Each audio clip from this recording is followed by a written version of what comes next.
Muguts Pellams 2.0, a cute love story, episode number 11. ఈ రోజు ఏ topic గురించి మాట్లాడుకుంటున్నాను తెలుసా? Very interesting topic. మొదటిసారి మా ఇంటికి వచ్చాడు. Yeah, isn't that really exciting? So ఎలా పిలిచాను ఏంటి అనేది నేను చెప్తాను ఈరోజు. మేము ఇలా చెప్పాను కదా నిన్నటి ఎపిసోడ్లో, ప్రతిరోజు ఇంకా ఎప్పుడు కనబడిన అదే పాట, అదే ప్రశ్న, లైక్కి లవ్కి డిఫరెన్స్ ఏంటి? మెసేజెస్లో అడిగేవాడు కాదు, అంతా డైరెక్ట్గా అడిగేవాడు. దాంతో నాకు ఏం చెప్తాము, ఎవరు మాత్రం ఏం చెప్తాము, ఎందుకు అడుగుతున్నాయి కోపము రాదు. బాగా క్లోజ్ ఫ్రెండ్ అయిపోయాడు. దాంతో ఇంకా ఏం చెప్పాలో ఎప్పుడు అడిగినా నాకు తెలీదు. ఈ పాట ఒక్కసారి చెప్పలేవా అంటుంటే అనుకుంటూ వెళ్ళిపోవడం ఇలానే జరుగుతుంది. కాలేజ్ వెళ్ళే ముందు బయట మెసేజెస్లో మాత్రం ఇలా ఎప్పుడు అడగలేదు. దాంతో అలా నడుస్తుంది. ఇంకా ఫ్యూ డేస్లో క్రిస్మస్ రానే వస్తుంది. మేము చాలా గ్రాండ్గా చేస్తాం కదా క్రిస్మస్. చిన్నప్పటి నుంచి కూడా నా క్లాస్మేట్స్, మేము క్రిస్మస్ ట్రీ చాలా పెద్దగా డెకరేట్ చేసి చాలా బాగా చేస్తాం యాక్చువల్లీ. ఎంత క్రిస్మస్ రోజు చర్చ్కి వెళ్ళా ముందు డెకరేషన్లు, అసలు ఆ హంగామా డిఫరెంట్, అసలు ఆ ఎన్వైర్న్మెంట్ మొత్తం. సో ఈసారి క్రిస్మస్కి తనని ఇన్వైట్ చేయాలనిపించింది. చిన్నప్పటి నుంచి ఫ్రెండ్స్ వచ్చి గ్రీటింగ్స్ ఇవ్వడము ఇలా జరిగేది క్లాస్లో, స్కూల్ డేస్లో. అబ్బాయిలు ఏంటి అమ్మాయిలు అందరు వచ్చి ఇచ్చేవాళ్ళు. సో తర్వాత ఇంటర్ డిగ్రీలో కూడా గర్ల్స్ ఉమెన్స్ కాలేజే కాబట్టి వాళ్ళు కూడా వచ్చేవాళ్ళు. సో ఇలా అబ్బాయిలు ఇన్ పర్టికులర్ ఎప్పుడు రాలేదు కాబట్టి నాకు ఇన్వైట్ చేయాలనిపిస్తుంది ఈ ఇయర్. కానీ మా మమ్మీ డాడీ ఎలా రిసీవ్ చేసుకుంటారో తెలీదు. అసలు ఏమని అడగాలి అంతవరకు అసలు ఇలాంటి చెప్పేదాన్ని మమ్మీకి అన్నీ చాలా క్లోజ్. నేను మొదటి నుంచి చెప్పాను కదా, అన్నీ చెప్పేదాన్ని. అంటే ఎన్ని చెప్పాలో అన్ని చెప్పేదాన్ని. బట్ ఈ అబ్బాయి అంటూ ఇలాంటి ఒక క్యారెక్టర్ ఉంది నా క్లాస్లో అన్నట్టుగా నేను చెప్పేదాన్ని కొన్ని. దాని తర్వాత అలా ఇన్వైట్ చేయాలనిపించింది. సో ఎలా చెప్పాలి, ఏం చెప్పాలి నాకు అర్థం కాలేదు. అప్పుడు చాలా కన్ఫ్యూజ్ స్టేట్లో ఉన్నాను.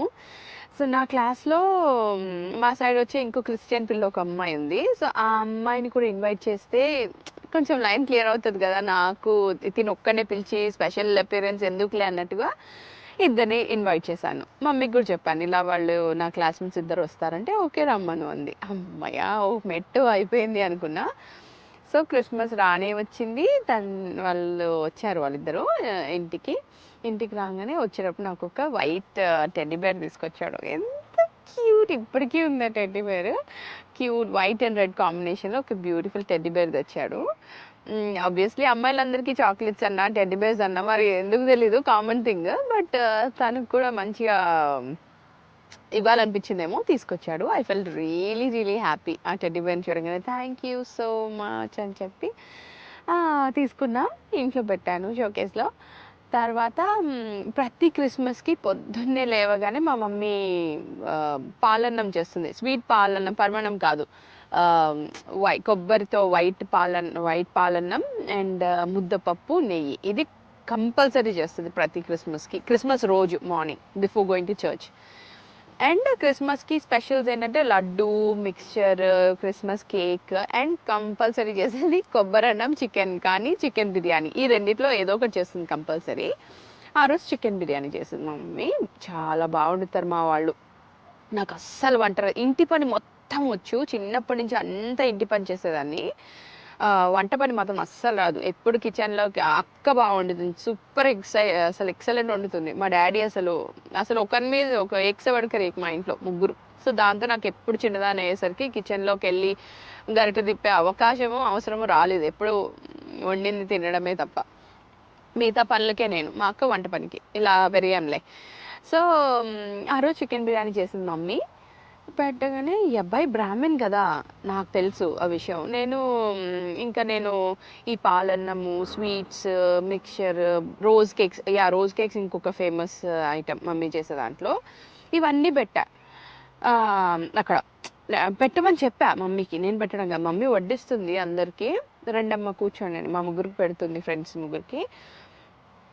నాకు నా ఫ్రెండ్కి ఇట్లా అన్నము చికెన్ పెట్టింది, చికెన్ బిర్యానీ. ఆ అబ్బాయికి మటుకు పాలన్నము, స్వీట్స్, లడ్డూలు పెట్టగానే సడన్గా ఒక బాంబు పేల్చాడు. ఇట్లా మేము ఏంటి తెలుసా, ఇంతకీ అస్సలు ఎక్స్పెక్ట్ చేయలేదు మా మమ్మీ కానీ నేను కానీ. తన ప్లేట్ ఇలా చూసుకొని టక్మని అదేంటి ఆంటీ నాకు చికెన్ బిర్యానీ పెట్టలేదు అన్నాడు. మమ్మీ నేను డింగ్ ఇట్లా ఫేస్ తీసుకురా ఆగిపోయింది. నాకు తెలియదు మాట్లాడుకుంటున్నాము కానీ తన పర్సనల్ థింగ్స్, వాళ్ళ ఫ్యామిలీ ఏంటి, తను ఏంటి, ఎలా పెరిగింది ఏమీ తెలియదు నాకు అంతవరకు. తను అలా అడగగానే మా మమ్మీ ఇట్లా షాక్ అయింది. నేను మా మమ్మీని చూసి టింగ్ చూసా. మా మమ్మీ ఇంకా నవ్వు ఆపుకోవట్లేదు. నాకేమో అట్లీస్ట్ ఏదో నెక్స్ట్ జనరేషన్. మా అమ్మకి అసలు కోపం ఆగదు, నవ్వు ఆగదు, ఏమీ దాచుకోలేదు. ఒక యాక్టింగ్ రాదు, ఏమి రాదు. పాపం సారీ మమ్మీ. సో మా మమ్మీ టక్కుమ నవ్వేస్తుంది, టక్క నవ్వేస్తుంది అయ్యా అని. పిచ్చిదాన్ని అవుతుంది. నేను అని మా మమ్మీ బాబు ఎందుకు పెట్టను, నువ్వు తింటావు నాకు తెలీదు అని అంటుంది. అదేంటి ఆంటీ నాకు చిన్నప్పటి నుంచి అలవాటు ఉంది, మా ఇంట్లో ఎవరు తినరు నేను తింటాను అంటే ఇంకా మా మమ్మీ నవ్వాగట్లేదు. రూమ్లోకి వెళ్ళిపోయింది. మా మమ్మీ వెనకాల నేను రూమ్లోకి వెళ్ళా. ఒకటేనా ఈ పిల్లడు ఏంటి అంటుంది. ఒక్కటే నవ్వు, ఏమనుకుంటాడో బయట అని అసలు కూడా ఆలోచించకుండా మొత్తానికి పరిగెత్తుకుని బయటకు వచ్చింది. గబగబా ఇంకా మా మమ్మీకి వడ్డించడం ఎవరైనా వస్తే ఇంకా అసలు పిచ్చి క్రేజీ అనమాట. అంత ఇష్టం. ఇప్పటికీ ఎవరైనా వస్తుంటే పెద్ద చేయి అంటారు కదా, అలా పెట్టడం అలవాటు. సరే గబగబా తనకు కూడా పెట్టేసాను. మమ్మీ చాలా హ్యాపీ ఫీల్ అయింది, అమ్మే నేను చేసింది తింటున్నాడు అన్నట్టుగా. బట్ ఆ రోజు అది షాక్ మూమెంట్ మాకు చాలా. అలా మమ్మీ నేను చాలాసేపు నవ్వేసుకొని గబగబా పక్కకి వెళ్ళి నవ్వేసుకొని వచ్చి ఇంక భూమి మీద ఆగట్లేదు మమ్మీ వడ్డించమంటే వడ్డించేస్తుంది హడావుడిగా. అసలు ఏంటంటే పిచ్చి అలవాటు మా మమ్మీకి ఎక్కువ పెట్టడం అలవాటు. అడిగి పెట్టాలి కదా, ఇంకా ఎక్సైట్మెంట్లో పెట్టేస్తూ ఉంటుంది. ఆంటీ అన్నాడు. బాబు చెప్పు అని మమ్మీ కంగారు పడి. నాకు బోన్స్ లేని పీసెస్ వేయరా ఆంటీ అన్నాడు. ఇంకా చూడాలి మా మమ్మీ ఫేస్ డింగ్ ఇలా చూస్తుంది నన్ను. నాకు నవ్వాగట్లేదు, మా మమ్మీకి ఆగట్లేదు. ఇంకా బాగా ఆ సాయంత్రం ఇంకెక్కువ నవ్వుకున్నాం. అది తర్వాత చెప్తానులేండి. సో ఇలా అని చూసి మా మమ్మీకి నచ్చుతుంది. యాక్చువల్లీ ఇది బ్యాడ్ థాట్ కాదు. మా మమ్మీ ఏంటంటే చాలా ముచ్చటేస్తుంది మా మమ్మీకి. అబ్బాయి ఓపెన్ ఇలా మా మమ్మీ ఇప్పటికీ కూడా ఎవరైనా ఓపెన్గా నాకు ఆకలేస్తుంది కొంచెం అన్నం ఇలా ఫ్రీగా ఉండేవాళ్ళు అంటే చాలా ఇష్టం. ఏదో సీక్రెట్గా పైగా అమ్మాయి ఇంటికి వచ్చారు కదా, అలా ఫ్రీగా మూవ్ అవుతుంటే మమ్మీకి మంచిగా అనిపించింది అనుకుంటా. దాంతో అలా మంచిగా వడ్డించింది. దాన్ని కూడా నచ్చిన బోన్స్ లేని పీసెస్ వేయించుకొని చక్కగా తిని సూపర్ అంటే చాలా బాగుంది అంటే మమ్మీ కూడా చాలా హ్యాపీ ఫీల్ అయింది. భోజనం అయిపోయిన తర్వాత ఐస్ క్రీమ్స్ మా డాడీ ఎప్పుడు ఇలాంటివి అరేంజ్ చేస్తుంటారు. ఐస్ క్రీమ్స్ తినేసి తర్వాత కాసేపు మేము ఫ్రెండ్స్ ముగ్గురము మేడపైకి వెళ్దాం అనుకున్నాం, బిల్డింగ్ పైకి ఎక్కాము. అలా వాక్ చేస్తుంటే పాటలు పాడించుకున్నాడు కొన్ని, అడిగి ఈ పాట పాడు ఆ పాట పాడు అని అడిగి పాడించుకున్నాడు. తర్వాత ఇంకా సాయంత్రం అయ్యేసరికి ఇంకా బయలుదేరుతామన్నారు వాళ్ళిద్దరు. బయలుదేరుతాం అనేసరికి సరే అని ఇంకా వాళ్ళు వెళ్ళిపోయిన తర్వాత ఇంకా మళ్ళీ నాకు కొత్త ఫీలింగ్. I was enjoying. వాళ్ళు వచ్చారు, అమ్మయ్య నాకు నచ్చిన ఒక పిల్లాడు ఇంటికి ఓపెన్గా తీసుకొచ్చానన్న ఫీలింగ్లో నేనున్నాను. ఆ సాయంత్రం ఏమో మా అక్క బావ ఉన్నారు కదా, వాళ్ళిద్దరూ ఓకే నచ్చలేదు అనుకుంటా ఈ అబ్బాయి ఎందుకో. ఏంటి ఏం చెప్పలేదు కానీ నాతో అయితే డైరెక్ట్గా ఏం చెప్పిందంటే మా అక్క, అబ్బాయి ఏంటి అంత ఫ్రీగా అలా మూవ్ అయిపోతున్నాడు, ఎక్కువగా మాట్లాడుకో అబ్బాయితో అనింది.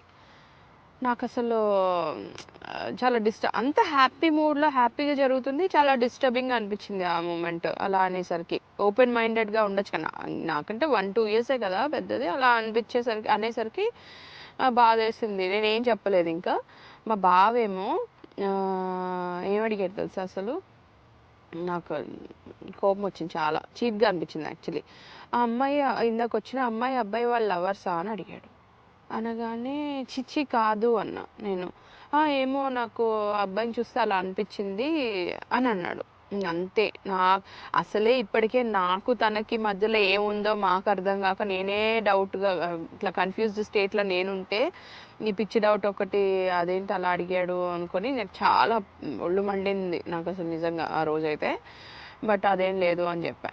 ఇంకా అది కొంచెం ఏదైనా డిస్టర్బింగ్ ఉంటే ఎంత హ్యాపీనెస్ అయినా ఇట్లా స్పాయిలర్ లాగా అయిపోతుంది కదా, చాలా మూడ్ ఆఫ్లో డిస్టర్బింగ్గా అనిపించింది ఆ రాత్రంతా మా బావ అక్క అలా అనేసరికి నాకు.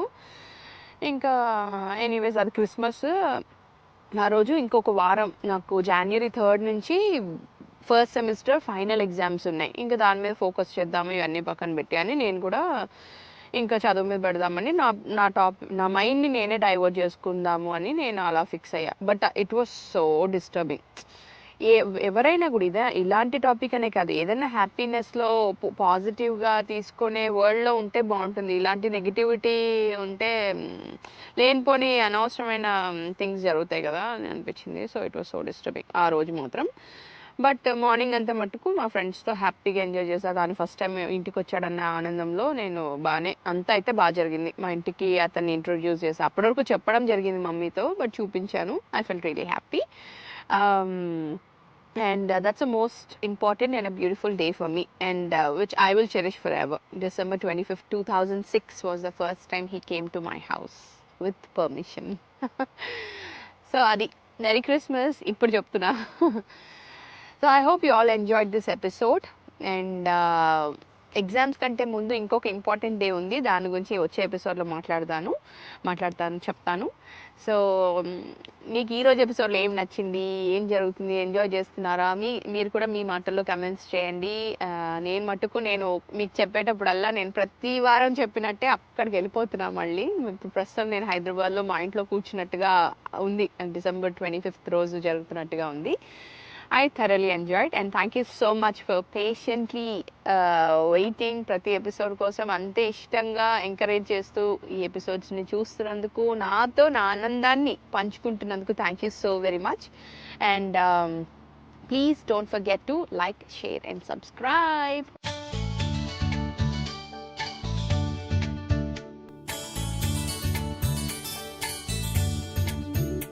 ఈరోజు ఎపిసోడ్లో నేను మీ అందరి కోసం తీసుకొచ్చిన beautiful melody from the movie ఒక్కడు.